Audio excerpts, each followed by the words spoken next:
Hi folks, as you can see, I'm back on the river again for another couple of hours pike fishing.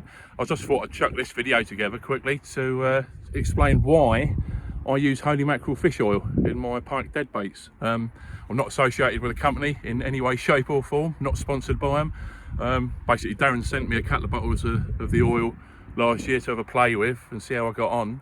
And I've been using the stuff ever since. In fact, I put another order in yesterday off their website, just ordered a couple of bottles and one of their new syringe kits, which looks pretty good. Mine are about 20 years old and all gunked up, but yeah, so I'm not associated with them, but I've got faith in the product, and it does give me an edge. Now, the age-old debate of does injecting your baits with oil, does the scent make any difference? Does the visual aspect of the blood red oil that they do at Holy Mackerel is brilliant stuff? Does that give a visual aspect? You can argue that until the cows come home. You either believe it works or you're not that fussed about it. I believe it works, but that's not the reason why I inject my baits. And the edge is, carp anglers will know what I'm talking about, and if you're out there spotting gear out into the lake with hemp and corn and pellets and you're covering it in hemp oil or tuna oil or whatever you do, I'm talking flat spots. Okay, now you'll notice when you cast in with a bait that's been injected, you get a flat spot on the surface of the river. Now if you look here, you've got some ripples there. It's not particularly windy day today. Whether you're on a lake or a river or a drain or a canal, 9 times out of 10 you've got a bit of surface ripple, haven't you? But when you cast out, you get that flat spot. Some of the oil comes up to the surface, you get a slick and it all goes flat.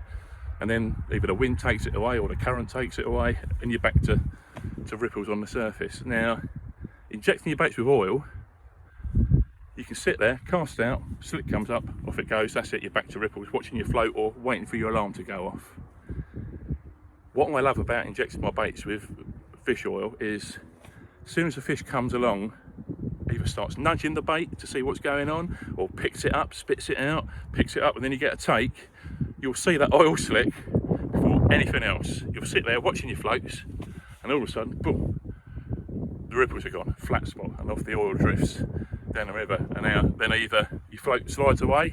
My floats, the way I fish, I float fish for pike nearly all of the time. It's sort of critically balanced, if you like. The float's cocked to a 2 ounce or sometimes a 3 ounce lead, shortest trace. That's a completely different story. But 9 times out of 10, the pike will pick the bait up and my float will lift up, sit on the surface before it slides away. Or in some occasions, the pike will pick the bait up, feel the hook or think something's not right and then just power off, and that's when your float just zips away like that. But every single time you get that oil slick, the ripples will flatten. Whether you're on a lake, sitting there waiting for your buzzers to go off, you'll see that oil slick. Same with carp fishing, they come in, start mooching around, picking all the bits up, flattens the surface of the lake off. That is the edge that injecting your baits with holy mackerel fish oil gives you.